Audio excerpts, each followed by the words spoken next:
Welcome to Fantastic Vision. Please subscribe us before you watch today's video. After the tripartite agreement was formally confirmed, the attitude of the Netherlands was different from that of Japan, and they always wanted to keep the Chinese market. ASML even accused the US for many times. But in the end the Netherlands gave in. China's sincerity has not changed the decision of the Netherlands. The official has confirmed that the ban on lithography machines will be officially implemented on September 1st. After that, the equipment shipped by Chinese companies will be limited to 1980 Di and below. This is very important to the Chinese semiconductor industry. The development will directly cause certain troubles. The successive official announcements by Japan and the Netherlands also officially announced the formation of the tripartite agreement, which has achieved the desired effect of the United States. Naturally, China cannot just tolerate it blindly. China's counterattack has started. Gallium and germanium-related substances are subject to export controls. What impact will this have on countries? Core making is the most complex industrial process in the world. It needs to integrate more than tens of billions of transistors within the size of a fingernail. The process of 7 nanometers and below must rely on EUV lithography machines, and ASML is the only company that can manufacture. Therefore, the Netherlands has also been taken care of. Since it cannot get rid of the beauty technology, it can only compromise with the Biden team step by step. ASML's lithography machine is an important part of the global supply ecology. The United States is afraid of the growth rate of China's semiconductor industry. Naturally, it will intervene through the Netherlands, so that the ecology of Chinese companies will form a closed loop. It interrupts the supply of EUV lithography machines, but it does not hinder the independent innovation of Chinese companies. In the follow-up, their idea can only be turned to the DUV lithography machine. After pressing Japan and the Netherlands to sign the tripartite agreement, the Japanese official announcement will restrict the shipment of 23 core-making auxiliary materials and equipment, and the scope of restrictions will be directly lowered.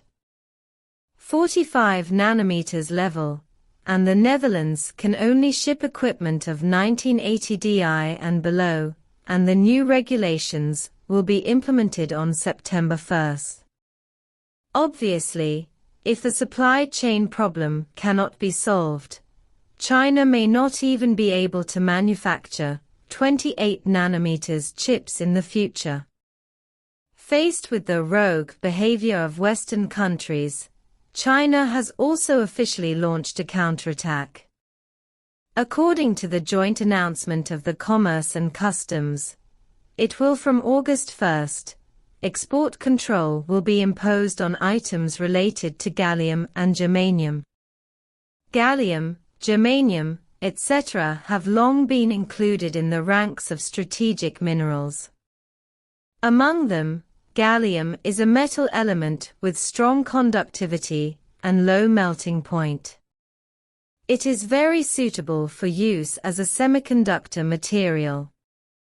It has been widely used in solar panels, semiconductor transistors, optical appliances, etc.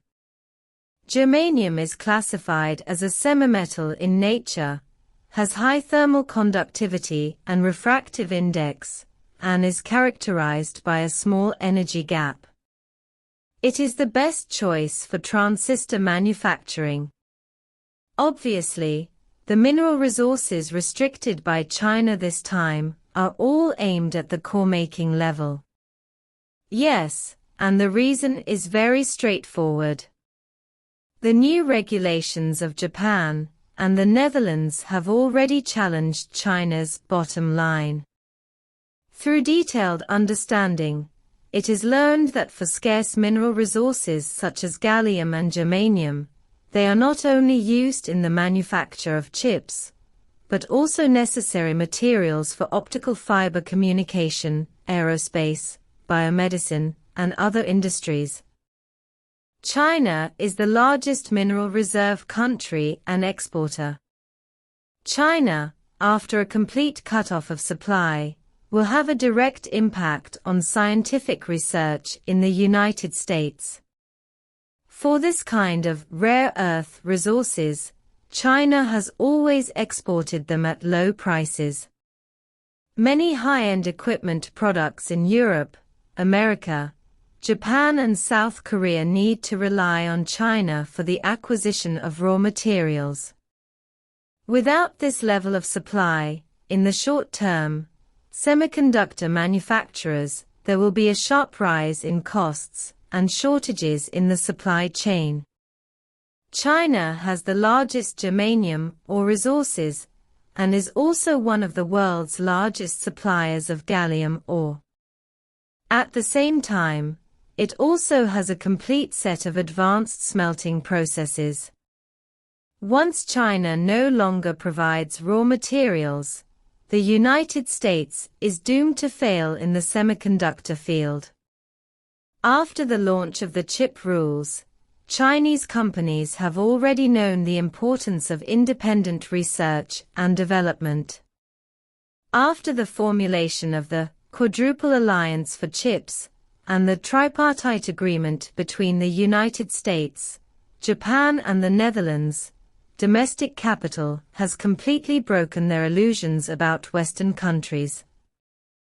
Unprecedented unity, committed to building an independent industrial system.